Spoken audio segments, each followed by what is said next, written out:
Hello, my name is Ved and I welcome you to program your mind. आज life wisdom series में मैं आपके साथ जिस पर्टिकुलर टॉपिक पे बात करने वाला हूं that is husband wife relationship.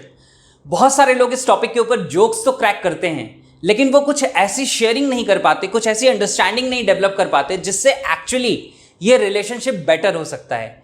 मैं बहुत सारे लोगों को देखता हूं जो लोग अप्रोच करते हैं काउंसलिंग के लिए कि उनके हस्बैंड वाइफ रिलेशनशिप में सेपरेशन आ रहा है, एक डिस्टेंस आ रहा है, और वो जानते हैं कि वो भी एक अच्छा इंसान है और उनका लाइफ पार्टनर भी अच्छा इंसान है, लेकिन फिर भी ये सेपरेशन हो रहा है और वो उसे बचा नहीं पा रहे। तो ऐसा क्या करें? ऐसी कौन सी चीज़ें हैं, कौन से ऐसे छोटे छोटी बातें हैं, मिस्टेक्स हैं जिसको अगर हम ध्यान रख लें, जिन के ऊपर अगर हम अपने आप को इंप्रूव कर लें तो हमारा रिलेशनशिप बेटर हो जाएगा। वही चीज़ें मैं आपके साथ शेयर करने वाला हूँ। लेकिन इसके पहले कि मैं आगे बढ़ूँ, मैं चाहता हूँ कि आप इस चैनल को सब्सक्राइब कर लें और बेल आइकन को भी प्रेस करें so that you can watch every video. अब बहुत ध्यान से समझिएगा कि सबसे जो पहली चीज है जिसको आपको एड्रेस करना चाहिए that is you need to value कि आपका लाइफ पार्टनर आपके लिए कितना कुछ कर रहा है। ज्यादातर यहां पे लोग मिस्टेक कर रहे होते हैं। अगर हस्बैंड है तो वो ये इग्नोर कर रहा होता है कि वाइफ कितनी सारी रिस्पॉन्सिबिलिटीज ले रही है। वो तो बाहर जाके काम कर रहा है, लेकिन घर में कितना कुछ होता है करने के लिए। बच्चों को देखना है, पूरे फैमिली को देखना है, जो फूड है उसका इंतज़ाम करना है, बहुत कुछ करना है, बहुत सारे इमोशनल इश्यूज़ हैं उनको हैंडल करना है, बहुत सारे चैलेंजेस हैं, कॉन्फ्लिक्ट्स हैं जिनको हैंडल करना है। लेकिन हस्बैंड ज़्यादातर अपनी वाइफ को इन चीज़ों के लिए अप्रिशिएट नहीं करता, यानी कि वो उसको वैल्यू नहीं कर पाता। और सेम यही मिस्टेक कई बार वाइफ कर रही होती है। उसे लगता है कि मैं तो बहुत सारा काम कर रही हूँ अपने घर में, इतना सारा इश्यू है, इतनी सारी चीज़ें जिनको मैं हैंडल कर रही हूँ, ये तो सिर्फ बाहर जाके काम करते हैं, इंजॉय करते हैं। वो ये नहीं रियलाइज कर पाते कि जो हस्बैंड बाहर जाके काम कर रहा है, कई बार उसके पास कितना स्ट्रेस है, कितना प्रेशर है, उसके पास कितनी रिस्पॉन्सिबिलिटी है कि उसको चीज़ें रन करनी है, फ्यूचर के बारे में भी सोचना है, क्योंकि अगर वो सब नहीं होगा तो रिक्वायरमेंट्स कैसे पूरी होंगी, लाइफ ट्रैक पे कैसे चलेगी, राइट? तो फर्स्ट पॉइंट इज कि दोनों को एक दूसरे की इस चीज़ को वैल्यू करना चाहिए कि what they are doing for you. सामने वाला इंसान आपके लिए कितना कुछ कर रहा है, इसको वैल्यू करना है, राइट? और ये वैल्यू कैसे करते हैं, ये जब आप एक्सप्रेस करेंगे तभी पता चलेगा सामने वाले को। क्योंकि जब तक आप एक्सप्रेस नहीं करेंगे, वो अंतर्यामी नहीं है, सामने वाले को नहीं पता चलता कि यू वैल्यू इट, राइट? तो आपको एक्सप्रेस करना पड़ेगा। नाउ सेकेंड, जो बहुत ही ज़्यादा इंपॉर्टेंट पॉइंट है, वो ये है कि कभी कभी आपको एडमिट करना पड़ेगा, आपको ये एडमिट करना चाहिए कि you were wrong at some point. हम में से कोई भी परफेक्ट नहीं है अपनी ज़िंदगी में। कई बार मेरे से गलतियां होंगी, कई बार सामने वाले से गलतियां होंगी। तो आपको ये एडमिट करना चाहिए अपने ईगो को साइड में रख के कि yes, I know that I was wrong and I know that you got hurt.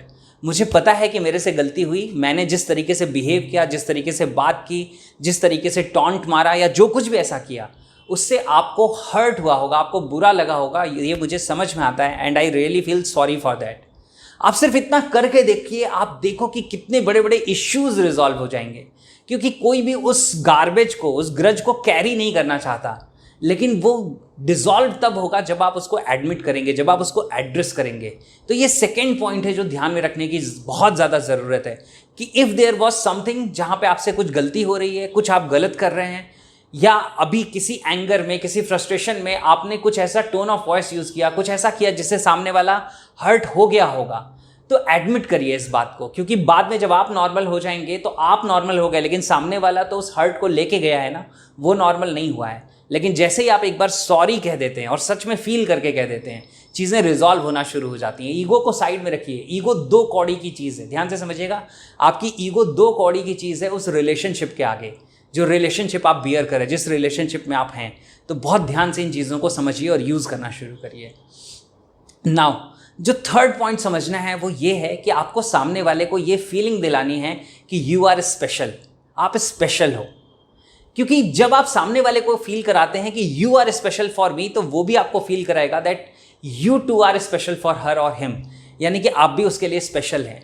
और वो आप कैसे फील कराएंगे? उसके लिए हो सकता है आप कभी उसको हग कर लें, कभी आप उसको एक अच्छा सा कॉम्प्लीमेंट दे दें, कभी आप एक अच्छे से स्माइल दे दें, या कभी आप बातों बातों में कहें कि आई एम सो लकी कि आप कितने ज़्यादा अच्छे हो, I am so lucky that I have got a person like you in my life.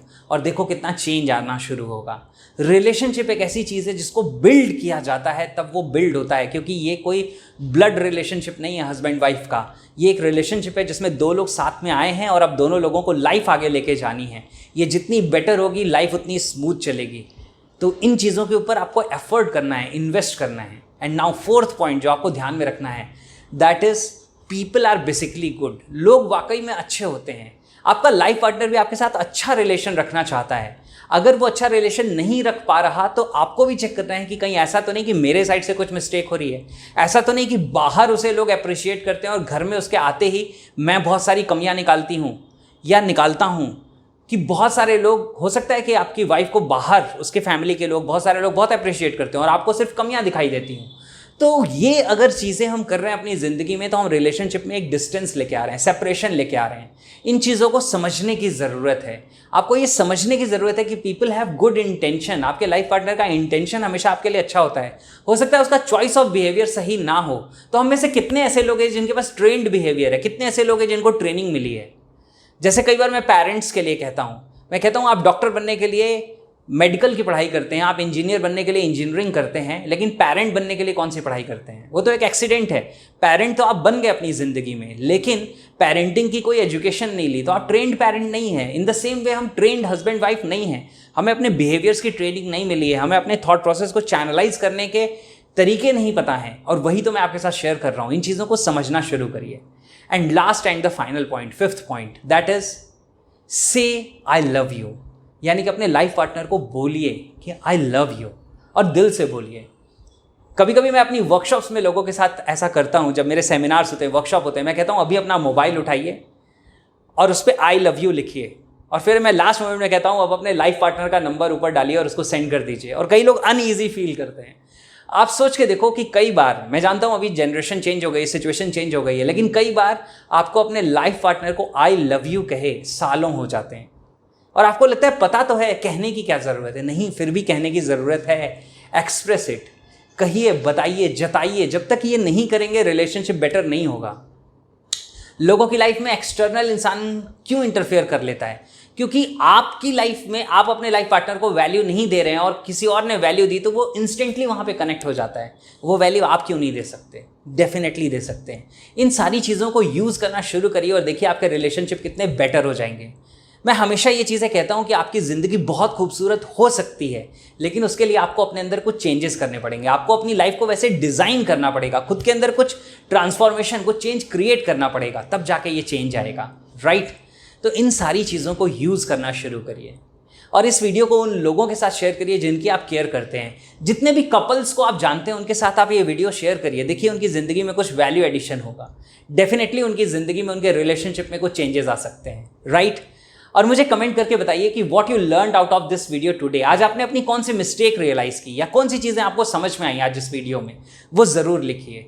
And live the life that you deserve, और वो ज़िंदगी जिए जो आप डिजर्व करते हैं, राइट? हाँ, और मैं आपको एक चीज़ और शेयर करना चाहता हूँ। अभी कल जो मैंने वीडियो शेयर की थी, उस वीडियो में मैंने एक टेक्निक के बारे में बताया था। That technique was bubble exercise for self transformation. यानी अपनी पर्सनैलिटी में एक शिफ्ट क्रिएट करने के लिए, एक ट्रांसफॉर्मेशन क्रिएट करने के लिए मैंने एक एक्सरसाइज शेयर की थी। एक टेक्निक का पूरा कॉन्सेप्ट शेयर किया था, कुछ बहुत ही पावरफुल पॉइंट शेयर किए थे। अगर वो वीडियो आपने नहीं देखी है तो अभी लास्ट में आपको वो वीडियो दिख जाएगी। वो वीडियो आप ज़रूर देखें। और वहाँ पे मैंने उस पर्टिकुलर वीडियो में जिस टेक्निक को मैंने शेयर किया है, उस टेक्निक का एक ऑडियो भी मैंने क्रिएट किया है। यानी कि एक ऑडियो टेक्निक क्रिएट की है जिसको हेडफोन्स लगा के आप सुन सकते हैं और वो पर्सनैलिटी शिफ्ट खुद में क्रिएट कर सकते हैं। लेकिन उसके लिए पहले आप उस वीडियो को देखें, then you can purchase that particular technique, जो एक बहुत ही अच्छे डिस्काउंट पे अवेलेबल है। और इन चीज़ों में इन्वेस्ट करना शुरू करिए। ज़िंदगी में आप पैसे पता नहीं कहाँ कहाँ इन्वेस्ट करते हैं या वेस्ट कर देते हैं। अब इन्वेस्ट करना शुरू करिए खुद के अंदर और देखिए कितना चेंज आता है। Explore all the details. उसका लिंक मैं डिस्क्रिप्शन में भी शेयर कर रहा हूँ, वहाँ पे भी आप चेक कर सकते हैं, क्लिक कर सकते हैं, सारी डिटेल्स देख सकते हैं और देखिए कि आपकी ज़िंदगी में क्या चेंज आप क्रिएट करेंगे, right? So my best wishes are with you. See you in the next video.